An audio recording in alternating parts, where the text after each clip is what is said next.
Hey, this is B to the Rad 55, and today I'm going to be reviewing Resident Evil Deadly Silence. So, it's pretty much a port of Resident Evil, which was originally released for the PlayStation 1 in 1996. And they even released the director's cut 1 year later in 97. So, that was pretty much just cutting out a lot of the less exciting stuff and getting back straight into the more exciting aspects of the game. But we're focusing on the actual DS port of the game. It was released in 2006. They updated a lot of stuff on the game, so if anybody who's got a DS and not a PS1, or even a DS and a PS1, I actually recommend this one to anybody. Not over the PlayStation 1 version, I'm just saying I recommend this one highly to anybody. This game was really fun. And it was made for the 10th anniversary of Resident Evil, actually. It's been married for 10 years. It's not really any different from the first one if you play it on classic mode. Because there's two modes, okay? So it's classic mode and rebirth mode. They even had a baby. Okay, but seriously, shitty jokes aside, it's a really good game.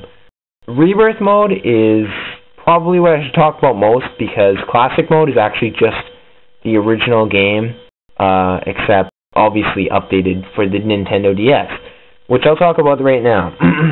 So, what they added to the game totally boosted the game's overall feeling and just experience. They brought everything that they've updated with the next upcoming games that they've made after Resident Evil 1.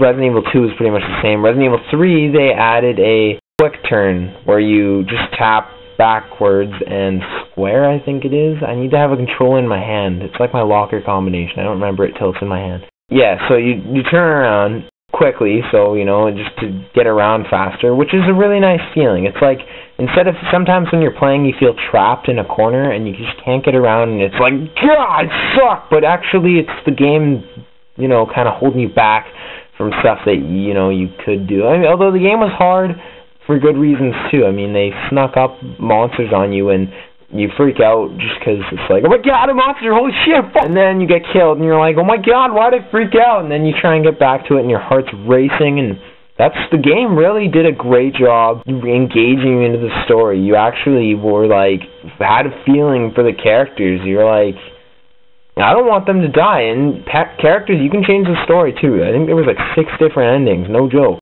I mean, you'd have to suck really bad, get the worst ending, where everybody dies. You just have to walk around the game and just not give a shit about anything.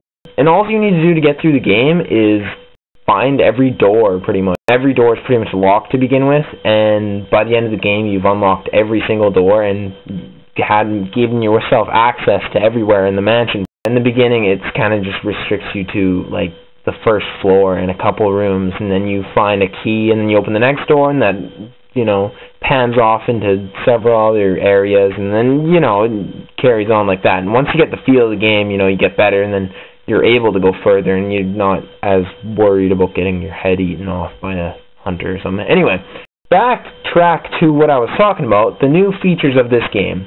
So the quick turn, where you can turn around really quick, and they even added quick reload. Instead of waiting until your bullets have completely depleted, and then you have to reload when you're out, it sucks. But in this game, you can reload every time you shoot. So you can shoot once, and if you feel like it, you can reload, and then shoot again, and reload, and you get the point. But usually, you know, you unload a couple on an enemy, and then reload after you finish the enemy, and it makes it have a nice kind of feel to it. You know, you're like, alright, I finished the enemy, reload your gun, and move on. And you're like all stocked up, and you feel good, you know. It gives you a good controlling feeling, like you can kind of handle the situation a bit better. It's like you're stuck in a mansion and you don't even know how to reload your gun. It's like, aren't you supposed to be some trained professional STARS alpha team? Anyway, another thing they added was you can also pull out your knife with the left shoulder button. In the old game, you actually had to equip your knife separately, which was so pointless. It's like the only reason you would use that if you were completely out of ammo. And if you're completely out of ammo, you're screwed anyways. You might as well just reset the game.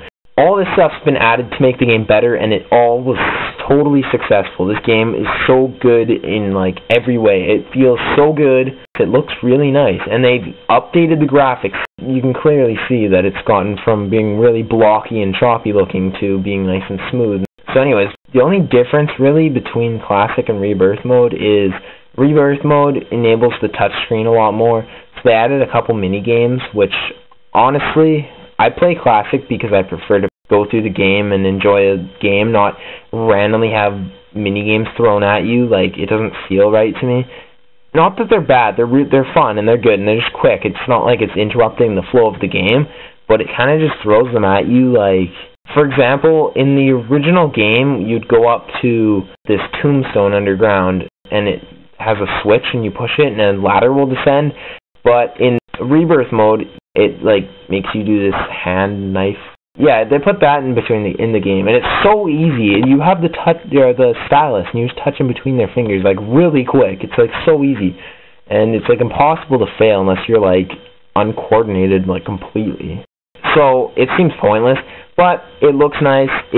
So it doesn't interrupt the flow of the game. So I'm not even gonna complain about it. I'm just gonna say it's there, and I don't care, and that rhymed. The story I give a 2 out of 3. I mean, that's good. Gameplay, a 3 out of 3. The replay value, a 2.5 out of 3.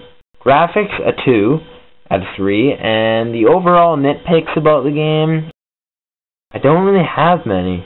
I think maybe the worst thing I would say about this is Wi-Fi. I know, I didn't explain about Wi-Fi. This isn't part of the game really, but they added it, but they didn't really do much with it. All they did was make it sort of, you're running around a mansion, and anybody that you play with, you can't even see on the screen. I thought that was a little bit dumb. I'd also say that they didn't do a whole lot with the Rebirth mode, which they could have done a little bit more, but that's like bare minimum. I'm only taking off 0.5 out of 3 out of 3, so I'm giving it a 2.5 for that's my nitpicks. Yeah, so overall, I give this game a 9 out of 10. This game is amazing. Thank you for watching my review. Leave your comments, subscribe, and like. So I'll talk to you guys later, and thanks for watching. See ya.